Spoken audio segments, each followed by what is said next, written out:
março de 2019, uma expedição de 3 alpinistas argentinos desapareceu na face sul do Aconcagua. Seus corpos nunca foram encontrados, mas o que permanece até hoje, ecoando pelos vales gelados dos Andes, não são apenas as perguntas sem resposta. São os gritos que os guias locais juram ainda ouvir nas noites sem vento.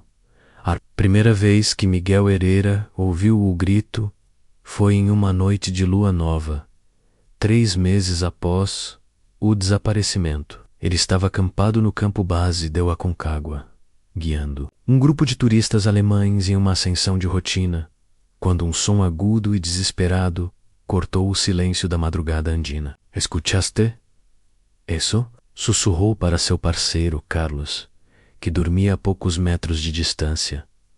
Carlos se virou no saco de dormir meio acordado. Que coisa!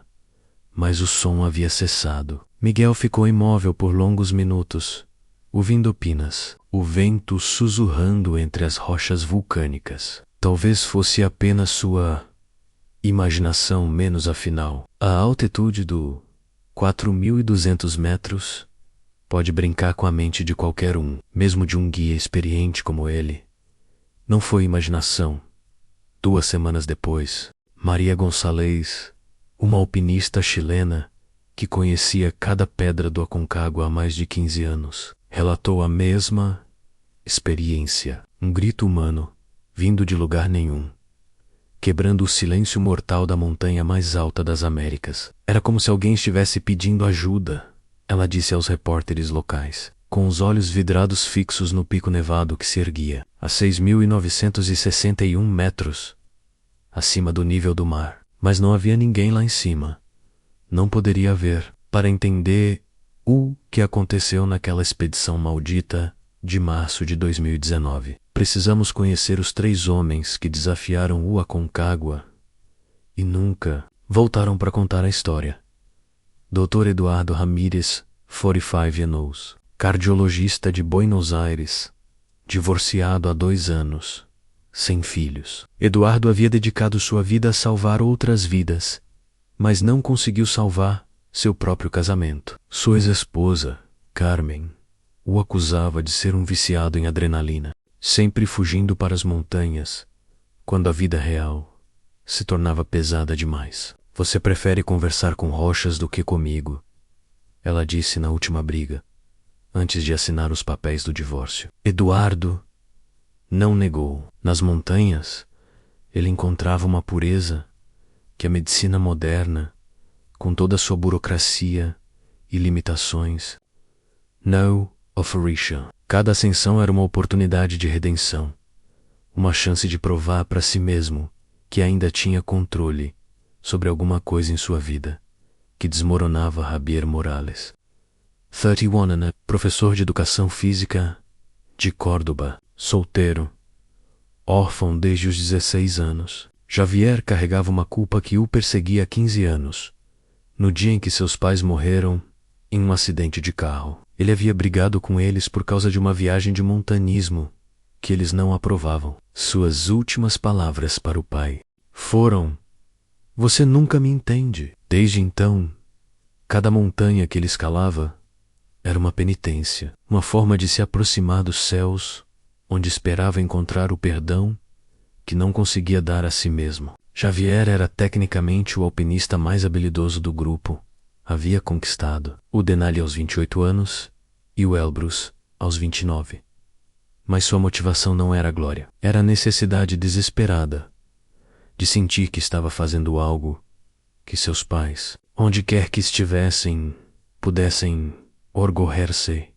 Roberto Silva, 38 anos, engenheiro civil de Mendoza, casado, pai de 2 filhas gêmeas de 8 anos. Roberto era o único do grupo que parecia ter uma vida normal e estável. Mas normalidade, às vezes, pode ser uma prisão dourada. Após 15 anos construindo pontes e edifícios para outros, Roberto sentia que havia perdido sua própria arquitetura interior. Suas filhas o adoravam. Sua esposa Laura o respeitava. Mas ele acordava todas as manhãs com a sensação de que Estava vivendo a vida de outra pessoa. O montanhismo se tornou sua válvula de escape. Não para fugir da família, mas para encontrar a versão de si mesmo que havia enterrado sob décadas de responsabilidades e expectativas sociais. Preciso saber que ainda sou capaz de algo extraordinário, ele confessou para Laura na noite, antes de partir para o Aconcagua. Não quero morrer sendo apenas mais um. O Aconcagua, com seus 6.961 metros de altitude, é uma assassina silenciosa. Localizada na província de Mendoza, Argentina, na fronteira com Ufaio, ela é a montanha mais alta fora da Ásia e mata, em média, 3 alpinistas por temporada. Não é a altitude que mata menos, embora o ar, rarefeito a quase 7.000 metros, contenha apenas 40% do oxigênio disponível ao nível do mar. Não são as avalanches, embora a face sul seja conhecida por seus colapsos mortais de neve e gelo. O que mata no Aconcagua são as mudanças climáticas brutais e imprevisíveis. Em questão de horas, a temperatura pode cair de -10 degrees Celsius para -40 degrees Celsius. Ventos de até 200 km por hora podem surgir do nada, transformando uma ascensão tranquila em uma luta pela sobrevivência. O fenômeno meteorológico mais temido é o que os guias locais chamam de viento branco, uma tempestade de neve horizontal que pode durar dias, reduzindo a visibilidade a zero e criando condições onde mesmo alpinistas experientes podem se perder a poucos metros de seu acampamento. Eduardo, Javier e Roberto conheciam esses riscos. Eles haviam estudado as estatísticas desde 1940. Mais de 135 pessoas morreram tentando conquistar o Aconcagua. A taxa de mortalidade é de aproximadamente 3% menos. Isso significa que a cada 100 alpinistas que tentam chegar ao cume, 3 nunca voltam. El Sabion-Q, 70% das mortes ocorrem na descida, quando a exaustão, a euforia da conquista e a falsa sensação de segurança se combinam em uma receita letal. Mas estatísticas são apenas números frios. E em março de 2019, Eduardo, Javier e Roberto estavam prestes a descobrir que algumas montanhas guardam segredos que transcendem qualquer cálculo matemático. A expedição começou no dia 15 de março de 2019, em Mendoza. Eduardo dirigia sua Hilux prata menos a mesma caminhonete que havia comprado logo após o divórcio, como um símbolo de sua nova liberdade. Javier ocupava o banco do carona, revisando obsessivamente o mapa topográfico do Aconcagua, enquanto Roberto tentava explicar às filhas por videocomada por que papai precisava conversar com as montanhas. Você vai voltar, né, papai? Perguntou Sofia, uma das gêmeas, com aquela sinceridade devastadora que só crianças de 8 anos possuem. Claro que o sim, princesa, Roberto respondeu, sentindo um nó na garganta. Papai sempre volta. Foi a última conversa que ele teve com as filhas. O plano era simples. 7 dias de ascensão pela rota normal, subindo pelos acampamentos Plaza de Mulas, 4.370 metros, Campo Canadá, 5.050 metros, e Nido de Condores, 5.570 meters, antes do ataque final ao cume. Eles carregavam equipamentos de última geração barracas Mountain Hardware, resistentes a ventos de 150 km por hora, sacos de dormir classificados para -40 degrees Celsius, sistemas de comunicação por satélite, GPS duplo e suprimentos para 10 dias. Estamos mais preparados que uma expedição da NASA, brincou Javier enquanto verificavam o equipamento pela última vez no estacionamento do Parque Provincial Aconcagua. Eduardo riu, mas havia algo forçado em sua risada. Ele havia tido pesadelos estranhos nas últimas 2 semanas. Sonhos onde caminhava sozinho por uma paisagem lunar branca, ouvindo vozes que o chamavam por um nome que não era o seu, Quando acordava, sua camiseta estava encharcada de suor, frio, e ele sentiu uma necessidade quase física de cancelar a expedição. Mas ele não cancelou. Homens como Eduardo não cancelam expedições por causa de pesadelos. Os 3 primeiros dias transcorreram normalmente. A ascensão até Plaza de Mulas foi tranquila, com céu limpo e ventos moderados. Roberto documentou tudo com sua câmera GoPro, enviando vídeos para Laura e as gêmeas toda vez que conseguia sinal de celular. Eduardo se mostrava mais relaxado a cada metro de altitude. Era como se a montanha fosse um antidepressivo natural para ele. Javier, sempre o mais técnico, assumiu naturalmente o papel de líder da expedição, verificando constantemente as condições meteorológicas e calculando os tempos de ascensão no quarto dia. Quando estabeleceram o acampamento em Campo Canadá, começaram a aparecer os primeiros sinais de que algo não estava certo. Eduardo foi o primeiro a notar. Vocês viram aquelas pegadas? Ele apontava para uma trilha na neve, cerca de 50 metros do acampamento. As pegadas eram humanas definitivamente, mas havia algo estranho sobre elas. Pareciam muito fundas na neve, como se quem as fizesse estivesse carregando um peso excessivo. E mais estranho ainda, elas seguiam em direção a uma parede de gelo intransponível, simplesmente desaparecendo onde nenhum ser humano poderia continuar. Deve ser de algum alpinista que passou aqui ontem, sugeriu Roberto, mas sua voz não soava convincente nem para ele mesmo. Javier estudou as pegadas com mais atenção. Ele havia aprendido rastreamento durante seus anos como instrutor de montanhismo, e algo, definitivamente, não batia. As pegadas não eram de botas de alpinismo modernas. Tinham um padrão diferente, como se fossem de equipamentos muito antigos. E havia apenas um par, sem retorno. Cara, isso é estranho, murmurou Javier. Quem sai para caminhar sozinho na neve a 5.000 metros de altitude? E para onde essa pessoa foi? Eles seguiram as pegadas até onde elas desapareciam na parede de gelo. Não havia qualquer sinal de escalada, nenhuma marca de equipamento, nenhuma indicação de que alguém tivesse tentado subir. Era como se a pessoa simplesmente tivesse caminhado direto para dentro da montanha. Naquela noite, nenhum dos 3 dormiu bem. Eduardo acordou várias vezes, jurando ter ouvido vozes sussurrando em espanhol do lado de fora da barraca.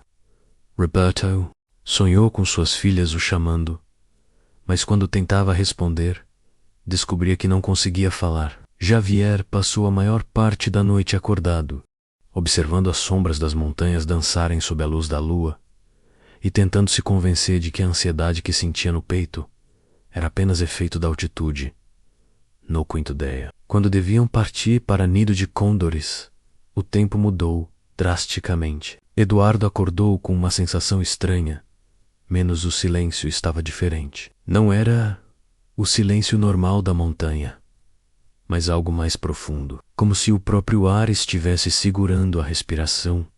Quando saiu da barraca, entendeu por quê. O céu, que na noite anterior estava cristalino, agora era uma massa sólida de nuvens negras. Não havia vento, mas o ar parecia eletricamente carregado, fazendo os pelos dos braços se arrepiarem. Isso não estava na previsão, disse Javier, verificando seu dispositivo GPS meteorológico pela 3ª vez. Ontem à noite, o prognóstico era de céu limpo pelos próximos 4 dias. Roberto ligou o rádio satélite, tentando fazer contato com a base em Mendoza. Após vários minutos de estática, conseguiu uma conexão fraca. Base Mendoza.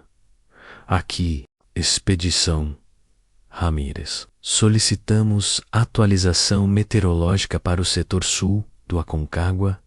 Over. A resposta demorou e quando veio, foi entrecortada. Expedição Z. Condições estáveis. ZZ. Sem previsão de ZZ. Próximas 72 horas. ZZ. Base. Repita a mensagem. Não conseguimos entender. Over. Mas o rádio havia morrido completamente. Às 14h30, começou a nevar. Não era neve normal. Os flocos eram grandes e pesados, caindo em uma velocidade antinatural. Em questão de 1 hora, a visibilidade reduziu-se a menos de 10 metros. O que era mais assustador, não havia vento nenhum. A neve caía em linha reta, como se fosse despejada por alguma entidade gigantesca e invisível. Temos que descer, disse Eduardo, mas sua voz foi abafada pela espessa cortina branca que o cercava. Isso não é normal. Xavier checou a bússola e o GPS. Ambos começaram a dar leituras inconsistentes. A bússola girava lentamente, como se estivesse bêbada, e o GPS mostrava posições que variavam em centenas de metros a cada consulta. Nossos equipamentos estão falhando, ele anunciou, tentando manter a calma. Devemos ter entrado em alguma zona de interferência magnética. Roberto tentou ligar novamente o rádio-satélite. Nada, nem mesmo estática. Era como se o aparelho tivesse simplesmente parado de funcionar. Eles estavam sozinhos. Decisão de descer deveria ter sido simples. Eles conheciam o caminho, tinham mapas, GPS mesmo que estivesse falhando. E Xavier havia feito essa rota dezenas de vezes. Mas quando começaram a empacotar o equipamento, perceberam que algo estava fundamentalmente errado. As pegadas que eles haviam feito ao chegar em Campo Canadá, pegadas que deveriam estar claramente marcadas na neve, haviam desaparecido completamente. Não apenas cobertas pela neve nova, mas desaparecido como se nunca tivessem existido. Pior ainda, não conseguiam localizar a trilha principal que os havia levado até ali. Isso é impossível, murmurou Roberto, caminhando em círculos na neve que chegava aos joelhos. A trilha estava bem aqui. Eu me lembro daquela rocha pontiaguda, daquela formação de gelo, mas não havia rocha pontiaguda. Não havia formação de gelo. Era como se a topografia da montanha tivesse mudado durante a noite. Eduardo começou a hiperventilar. Como médico, ele reconheceu os sintomas em si mesmo. Taquicardia, sudorese fria, sensação de terror iminente, ataque de pânico. Mas o conhecimento médico não ajudava quando seu corpo estava entrando em modo de sobrevivência total. Calma, calma, disse Xavier, assumindo o controle da situação. Vamos pensar logicamente. Estamos a aproximadamente 5.050 metros do altitude. A descida é sempre no sentido contrário à subida. Mesmo sem trilha, podemos seguir a declividade natural da montanha. Eles começaram a descer, mas após 2 horas de caminhada na neve que ficava cada vez mais funda, perceberam que estavam andando em círculos. Xavier reconheceu uma rocha que haviam passado 3 vezes. Estamos perdidos, ele admitiu finalmente. E essas 2 palavras pareceram sugar toda a esperança do ar rarefeito da montanha. Quando a escuridão chegou rápido, como sempre acontece nas montanhas, eles foram forçados a montar acampamento onde estavam. Eduardo calculou que haviam descido apenas cerca de 200 metros da altitude, o que significava que ainda estavam perigosamente altos, numa zona onde o corpo humano não consegue se recuperar adequadamente durante o sono. A temperatura despencou para menos 25 graus Celsius. Mesmo dentro dos sacos de dormir de alta qualidade, eles tremiam incontrolavelmente. Mas o frio não era o pior, era o silêncio. O silêncio das montanhas é diferente de qualquer outro silêncio. É um silêncio que parece vivo, que pressiona contra os tímpanos e faz você questionar se você realmente existe. Mas naquela noite havia algo mais. Dentro do silêncio, se você prestasse atenção suficiente, podia ouvir outras coisas. Roberto foi o primeiro a admitir. Vocês estão ouvindo isso o quê? Perguntou Eduardo. Mas ele também estava. Era um som baixo, quase inaudível, como uma conversa distante em outro idioma. Xavier saiu da barraca com uma lanterna. A neve havia parado de cair, e a lua iluminava a paisagem com uma luz fantasmagórica. Ele varreu a área com um feixe de luz, mas não viu nada além de rochas cobertas de neve e o formato sinistro das montanhas recortado contra o céu estrelado. Mas quando desligou a lanterna, ele viu luzes, pequenas luzes alaranjadas, como as de fogueiras, pontilhando a encosta da montanha acima deles. Parecem acampamentos. Mas isso era impossível. Ninguém mais estava autorizado a estar naquela área da montanha, naquela época do ano. Eduardo, Roberto, venham ver isso. Quando outros dois saíram da barraca, as luzes haviam desaparecido. Você tem certeza do que viu? Perguntou Eduardo. Absoluta, respondeu Javier. Mas agora ele estava duvidando de si mesmo. A altitude pode causar alucinações. A falta de oxigênio pode fazer a mente criar coisas que não existem. Mas as luzes pareciam tão reais. Eles voltaram para a barraca, mas nenhum dos três dormiu. Passaram a noite ouvindo sussurros no vento, pegadas na neve ao redor do acampamento, e ocasionalmente o som de alguém abrindo um zíper menos, como se uma quarta pessoa estivesse tentando entrar na barraca. Na manhã seguinte, Eduardo acordou com uma sensação estranha. Ele havia escrito algo durante a noite, várias páginas em seu diário de expedição menos, mas não se lembrava de ter escrito. Quando leu as anotações, ficou horrorizado. 3:17 a.m. Eles estão chamando meu nome. Não é minha imaginação. É real. Posso ouvir vozes dizendo: Eduardo, vem cá. Eduardo, estamos esperando. 3:45 am. Saí da barraca. Javier e Roberto estão dormindo. As luzes estão de volta. Não são fogueiras. São como lanternas. Mas a luz não se comporta normalmente. Ela flutua. 4:12 am. Segui as luzes.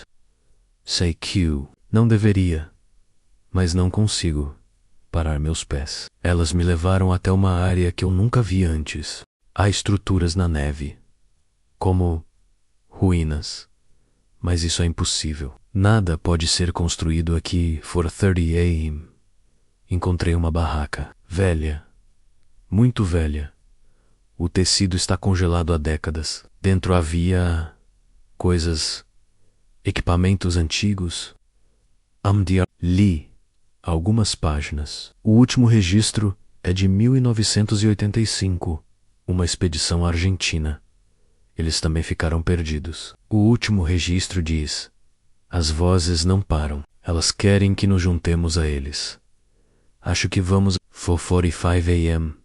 Estou de volta ao nosso acampamento. Como? Não me lembro de ter caminhado. Foi como um piscada de olhos. Javier e Roberto ainda estão dormindo. Eles não sabem que eu saí. Talvez eu não tenha saído. Talvez isso seja um sonho, mas tenho neve em minhas botas. Eduardo fechou o diário com as mãos tremendo. Ele não se lembrava de nada disso. Olhou para suas botas e sentiu o sangue gelar. Elas estavam molhadas. Havia neve fresca grudada na sola. Roberto estava se comportando de forma estranha. Durante o café da manhã, uma mistura pastosa de aveia instantânea e água morna menos, ele começou a falar com alguém que não estava lá. Sim, eu entendo, ele dizia, olhando para um ponto vazio na neve. Mas minhas filhas, elas precisam de mim. Eduardo e Javier trocaram olhares preocupados. Roberto, com quem você está falando? Perguntou Javier gentilmente. Roberto piscou várias vezes, como se estivesse acordando de um transe. Eu não sei. Pensei que havia alguém ali. Ele apontou para o espaço vazio. Um homem. Ele disse que conhece uma saída. Que homem? Insistiu Eduardo, usando seu tom médico mais calmo. Descreva-o para mim. Ele era velho.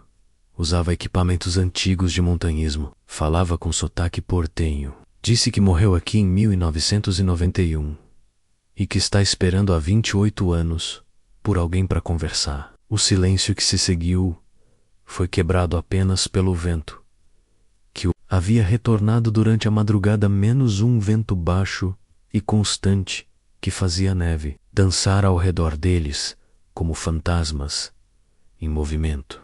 Roberto, disse Eduardo cuidadosamente, Não há ninguém aqui, além de nós três. Eu sei disso, explodiu Roberto. Vocês acham que eu sou louco? Eu sei que não deveria haver ninguém aqui, mas eu vi. Eu ouvi. Ele me disse coisas sobre vocês dois que eu nunca poderia saber. Que tipo de coisas? Perguntou Javier. Roberto hesitou, como se estivesse lutando consigo mesmo. Finalmente falou. Eduardo, ele disse que você não está aqui por aventura. Está aqui porque Cuemo disse que você toma remédios para dormir todas as noites e que já escreveu uma carta de suicídio que está na gaveta da sua mesa de cabeceira. Eduardo ficou pálido. A carta existia. Ele havia escrito 3 meses após o divórcio, numa noite particularmente escura quando a solidão parecia maior que o universo. Nunca havia contado isso para ninguém. E Javier, continuou Roberto com lágrimas nos olhos, ele disse que você se culpa pela morte dos seus pais, mas que eles morreram porque seu pai estava dirigindo bêbado. Você nunca soube disso. A polícia encobriu porque seu pai conhecia o delega. Javier sentiu o mundo girar ao seu redor. Isso é mentira. É? Perguntou Roberto. Então por que você nunca questionou o fato de que eles morreram numa estrada reta, em pleno dia, sem nenhum outro carro envolvido, tentando escapar da tensão psicológica que estava destroçando o grupo? Eles decidiram explorar a área em busca de qualquer sinal de trilha ou referência que pudesse orientá-los. Foi Javier quem encontrou a primeira evidência de que não eram os primeiros a se perder naquela área da montanha, sob uma formação rochosa, parcialmente coberto por neve velha.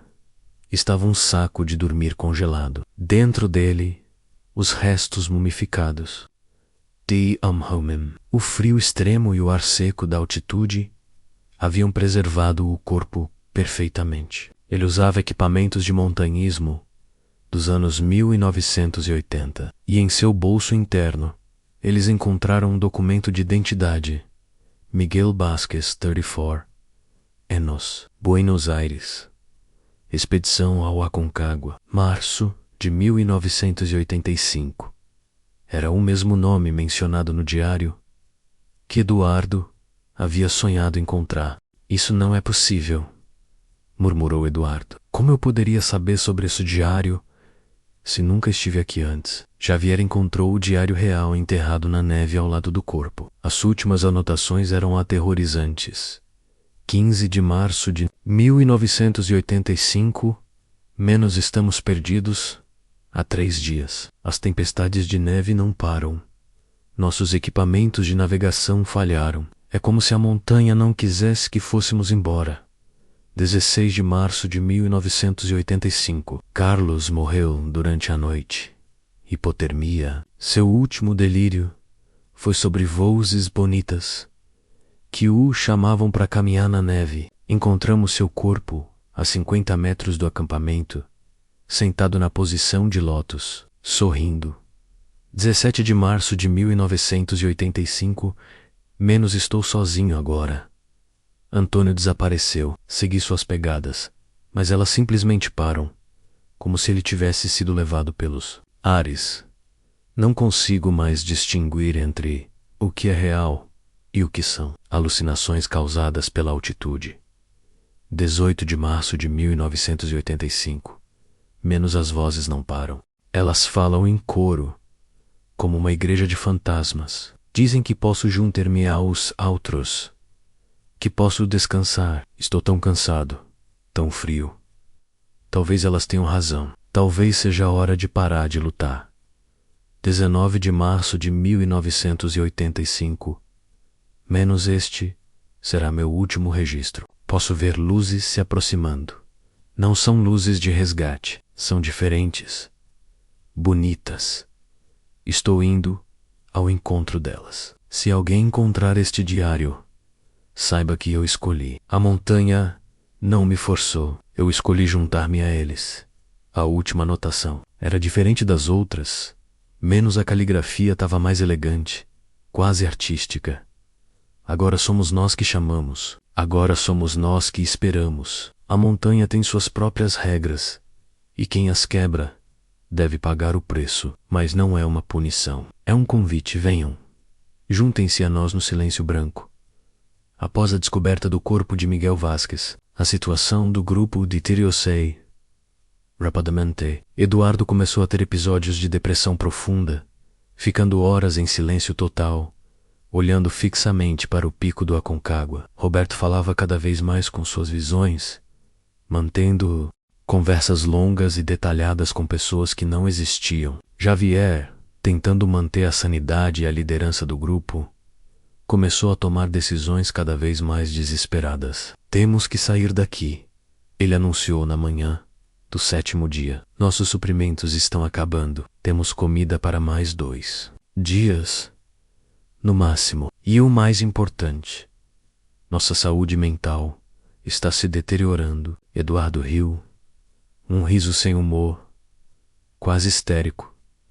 Saúde mental. Cara, acho que já passou da hora de nos preocuparmos com isso. Eduardo tem razão, disse Roberto.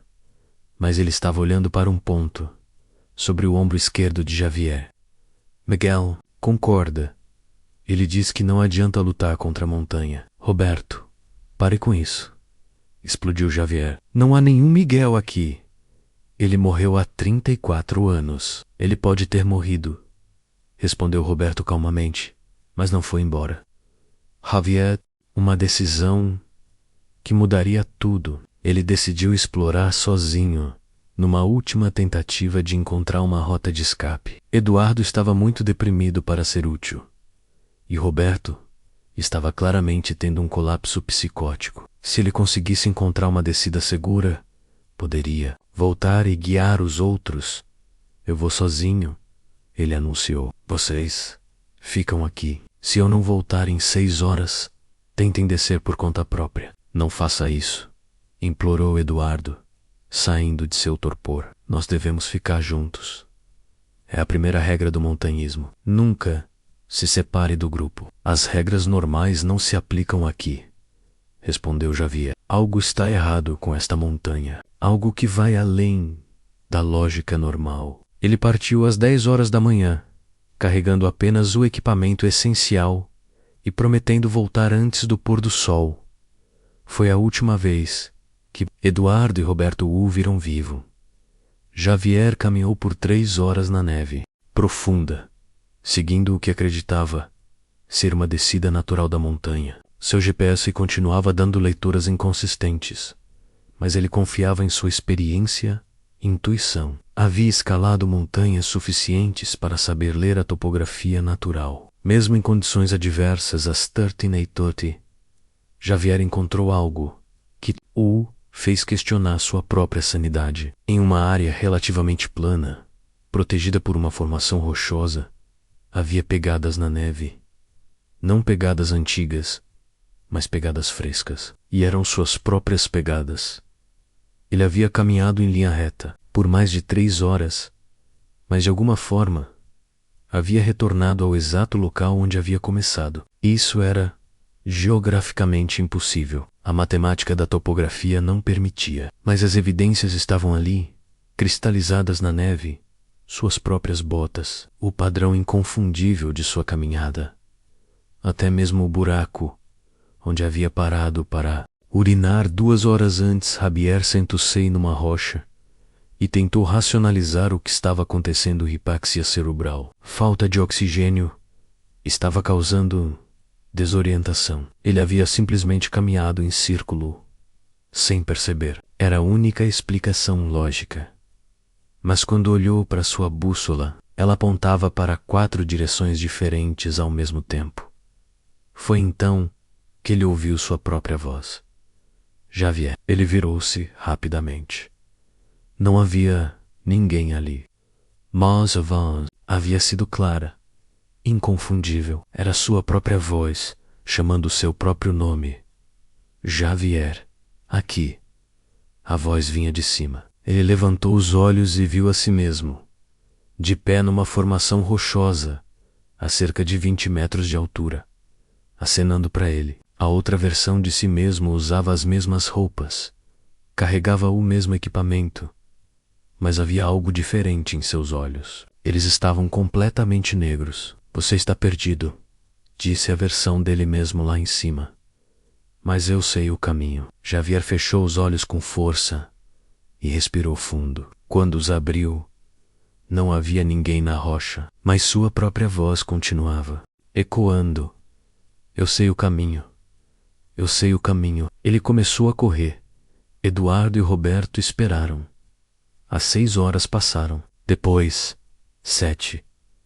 Depois 8. Quando a escuridão chegou, eles souberam que Javier não voltaria. Temos que procurá-lo, disse Eduardo. Mas sua voz estava sem convicção. Miguel diz que não devemos, respondeu Roberto. Ele diz que Javier foi longe demais. Diz que agora ele é um deles. Eduardo não tinha mais energia para brigar com as alucinações de Roberto. Sua própria sanidade estava por um fio. Ela havia começado a ouvir Carmen, sua ex-esposa, chamando seu nome na névoa. Às vezes, ela parecia estar logo atrás dele, sussurrando palavras de perdão que ele sempre quis ouvir. Quando se virava, encontrava apenas vento e neve. Naquela noite, Eduardo tomou uma decisão. Ele ligou o rádio satélite, que misteriosamente havia voltado a funcionar, e gravou uma mensagem final. Aqui é Dr. Eduardo Ramírez. Ao Aconcagua, 22 de março de 2019. Se alguém estiver ouvindo isso, preciso que saibam. Não foi a montanha que nos matou. Fomos nós que escolhemos morrer. A montanha apenas amplificou o que já estava dentro de nós. Roberto está conversando com pessoas mortas há décadas. Javier desapareceu hoje cedo. E eu estou cansado de lutar contra mim mesmo. Ele fez uma pausa, ouvindo sua própria respiração pesada no gravador. Laura, se você ouvir isso, cuide bem das meninas. Diga a elas que o papai do Roberto não foi embora porque não as amava. Ele foi embora porque às vezes os adultos se perdem de maneiras que não podem explicar. E para Carmen, se isso algum dia chegar aos seus ouvidos, você estava certa. Eu sempre preferi conversar com as montanhas do que enfrentar a vida real. Agora estou pagando o preço. A transmissão durou 17 minutos. Eduardo falou sobre cada um deles, sobre suas motivações reais para estar ali, sobre os segredos que carregavam. Foi como uma confissão final, uma tentativa de deixar a verdade registrada antes que a montanha os engolisse completamente. A última coisa que ele disse foi: se encontrarem nossos corpos, saibam que não foi um acidente, foi uma escolha.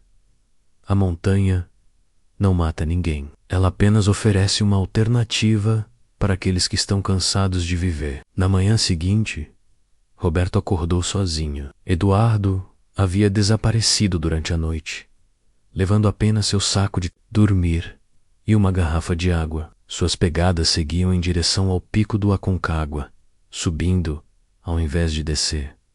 Roberto não ficou surpreso. Miguel havia avisado que isso aconteceria. Ele escolheu, disse Miguel, sentado ao lado dele na neve. Roberto podia vê-lo claramente agra, um homem de meia idade, com barba grisalha e olhos gentis, usando equipamentos de montanhismo dos anos 1980.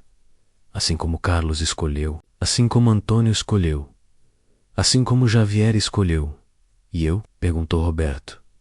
Eu também tenho que escolher? Miguel sorriu. Você sempre teve escolha, desde o primeiro dia aqui. Mas agora a escolha ficou mais simples. Roberto olhou ao redor do acampamento abandonado. Ele estava sozinho a mais de 5.000 metros de altitude, sem equipamentos de navegação funcionais, com comida para no máximo um dia, e sem a menor ideia de como sair dali. Suas chances de sobrevivência eram estatisticamente zero.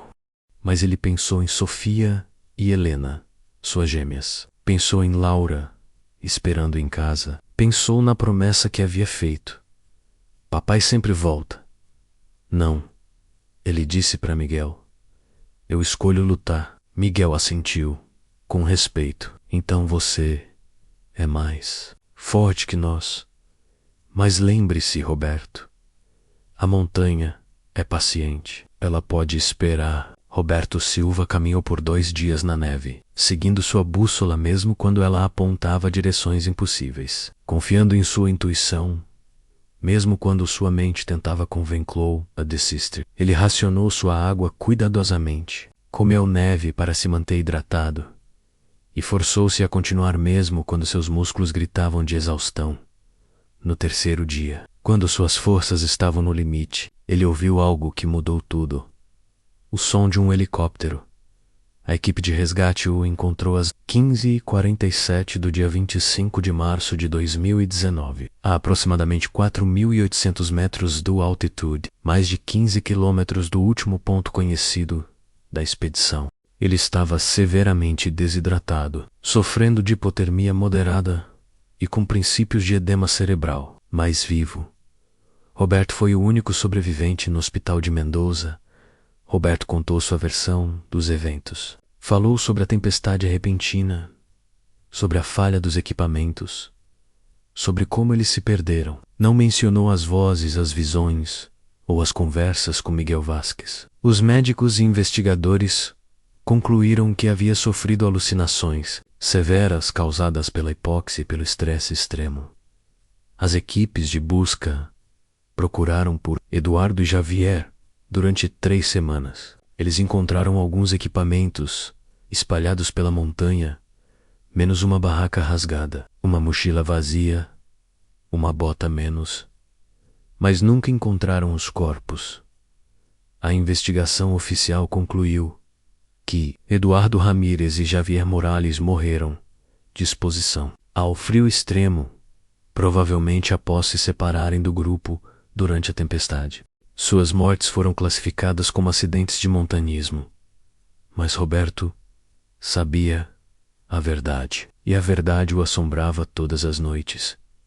Roberto tentou voltar à vida normal. Ele abraçou suas filhas, pediu desculpas à esposa, voltou ao trabalho. Mas as montanhas haviam mudado algo fundamental dentro dele. Ele havia visto o lado sombrio da natureza humana, não apenas nos outros, mas em si mesmo. Havia sentido a tentação de simplesmente desistir, de aceitar o convite silencioso da montanha durante meses. Ele se submeteu à terapia psicológica, falou sobre trauma de sobrevivente, sobre culpa, sobre as alucinações, mas nunca mencionou Miguel ou as conversas que continuava tendo com ele, porque Miguel não havia ficado na montanha. Ele havia seguido Roberto para casa. Você não pode fugir de nós para sempre, Miguel dizia, aparecendo no reflexo das janelas, nos cantos escuros do quarto, nas sombras das árvores do jardim. A montanha te marcou. Você faz parte de nós agora. Roberto tentou ignorar. Tomou medicamentos para ansiedade. Evitou qualquer conversa sobre montanhismo. Até mesmo se livrou de todos os seus equipamentos de escalada. Mas Miguel persistia. E então, 6 meses após o resgate, Roberto começou a ouvir outras vozes também. Eduardo o chamava durante a madrugada, sussurrando sobre como a paz da morte era melhor que a agonia da vida. Javier aparecia nos seus sonhos, repetindo que haviam escolhido errado ao tentar escapar. Em setembro de 2019, Roberto Silva foi encontrado morto em seu escritório, aos 38 anos. A causa oficial da morte foi suicídio por enforcamento. Ele havia deixado uma carta para Laura e as gêmeas, pedindo perdão e explicando que alguns fantasmas não podem ser exorcizados. Mas havia outro documento na mesa de Roberto. Um mapa detalhado do Aconcagua, com uma rota marcada em vermelho, e uma nota escrita em caligrafia que Laura não reconheceu. A montanha sempre cobra o que lhe é devido. Ninguém escapa impunemente do silêncio branco. Venha quando estiver pronto. Roberto, estaremos esperando. A nota estava assinada com 3 nomes: Eduardo Ramírez Javier Morales e Miguel Vasquez. Hoje, passados 5 anos desde a tragédia, os guias locais do Aconcagua conhecem bem a história da expedição. Ramírez Eles não falam sobre ela abertamente com os turistas. Seria mal para os negócios, mas, entre si, compartilham relatos sussurrados sobre vozes estranhas que ecoam pela montanha nas noites sem vento. Miguel Herrera, o guia que primeiro ouviu os gritos, parou de trabalhar no Aconcagua. Ele se mudou para Bariloche e agora leva turistas para caminhadas em montanhas menores e mais seguras. Mas às vezes, quando o vento sopra de uma determinada direção, ele jura que ainda pode ouvir as vozes. O problema, ele explica para quem quer ouvir, não é que eles morreram na montanha. O problema é que eles nunca foram embora. Maria Gonçalez, a alpinista chilena, que também relatou ouvir os gritos, desenvolveu uma teoria própria sobre o que aconteceu. Ela acredita que certas montanhas são mais do que apenas rochas e gelo. São entidades conscientes que se alimentam das emoções humanas mais profundas. O Aconcagua não mata por maldade, ela diz. Mata por necessidade. Como um predador que precisa se alimentar, e as presas que ele mais deseja são aquelas que já estão feridas por dentro. O que o público nunca soube é que a tragédia da Expedição Ramírez não foi um caso isolado. Arquivos secretos do Serviço de Parques Nacionais da Argentina documentam pelo menos 15 desaparecimentos anômalos no Aconcagua desde 1970, menos expedições que desapareceram sem deixar rastros adequados. Grupos que se perderam em condições meteorológicas normais. Alpinistas experientes que tomaram decisões inexplicavelmente perigosas. O Dr. Carlos Mendoza, psiquiatra especializado em traumas de altitude, passou 3 anos estudando os relatórios desses desaparecimentos. Sua conclusão, nunca publicada oficialmente, é perturbadora. Existe um padrão claro, ele escreve em seus arquivos privados. As vítimas sempre são pessoas carregando traumas psicológicos profundos. É como se a montanha pudesse de alguma forma identificar vulnerabilidades emocionais e explorá-las. A hipóxia e o isolamento apenas amplificam predisposições que já existem. Ele cita o caso da Expedição Ramírez como exemplo. Eduardo tinha tendências suicidas documentadas. Javier carregava culpa traumática. Roberto sofria de uma crise de identidade existencial. Individualmente, qualquer um deles poderia ter superado esses problemas, mas juntos, na altitude, isolados e sob estresse extremo, eles se tornaram vulneráveis a uma forma de psicose coletiva que a medicina ainda não compreende completamente. Em março de 2024, exatamente 5 anos após a tragédia, uma nova expedição chegou ao Aconcagua. 3 alpinistas brasileiros, Dr. Reina Santos, psicóloga especializada em trauma, Marco Silva, montanhista veterano, e Pedro Almeida, jornalista investigativo.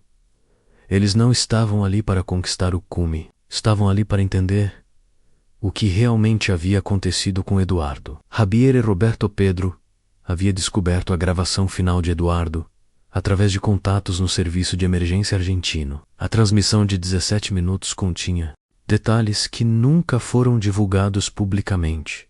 Detalhes que não poderiam ter sido inventados por homens em estado de hipóxia severa. Eles sabiam coisas que não deveriam saber.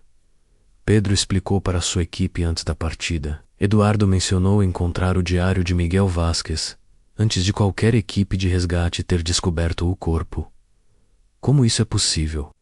EI brasileira seguiu a mesma rota da Expedição Ramírez, carregando equipamentos de gravação modernos, medidores de campo magnético e instrumentos meteorológicos de precisão. Eles queriam documentar cientificamente qualquer anomalia que pudesse explicar os eventos de 2019, no 4º dia, quando estabeleceram acampamento no local aproximado onde a Expedição Ramírez havia se perdido. Eles começaram a registrar anomalias. Medidores de campo magnético detectaram flutuações inexplicáveis. As bússolas começaram a dar leituras inconsistentes.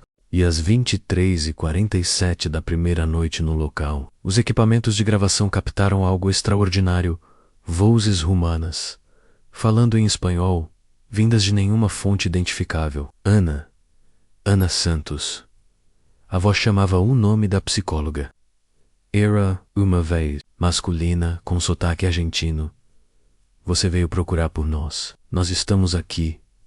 Sempre estivemos aqui. Ana sentiu seu sangue congelar. Não apenas porque ouviu a voz, mas porque a reconheceu. Era a voz de Eduardo Ramírez. Idênticas gravações, que ela havia estudado por meses. A expedição brasileira retornou após 6 dias. Eles trouxeram dezenas de horas de gravações, centenas de fotografias e dados científicos que desafiam explicações convencionais. Mas mais importante, eles trouxeram uma compreensão diferente do que havia acontecido em 2019. Não foi uma tragédia. Ana Santos concluiu em seu relatório final.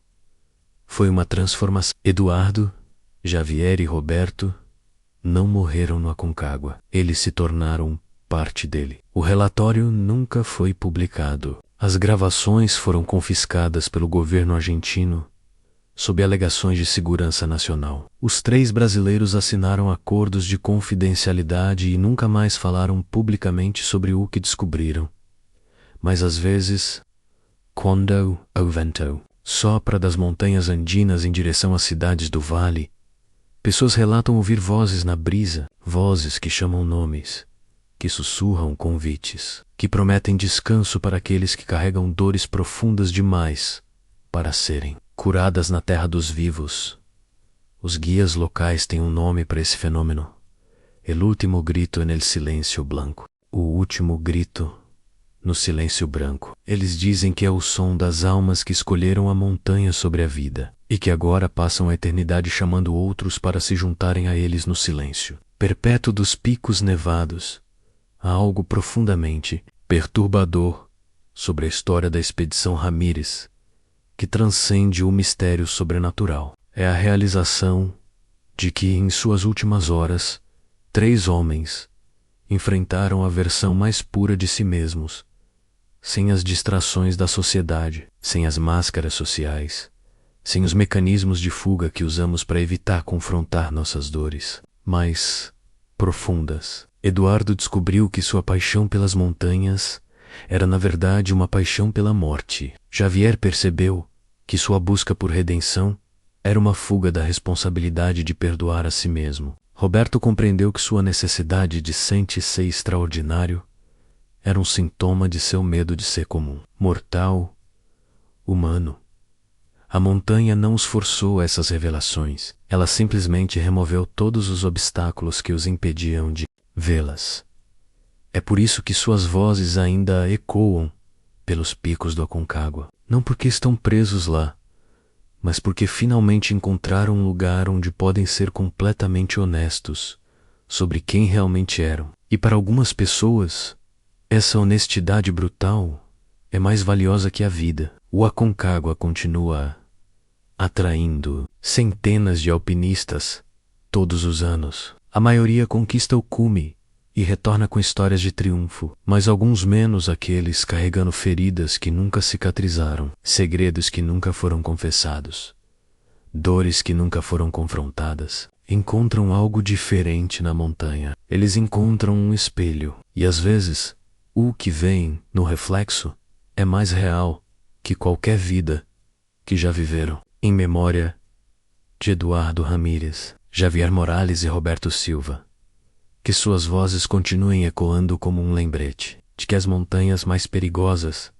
são aquelas que construímos dentro de nós mesmos. Fim nas montanhas mais altas.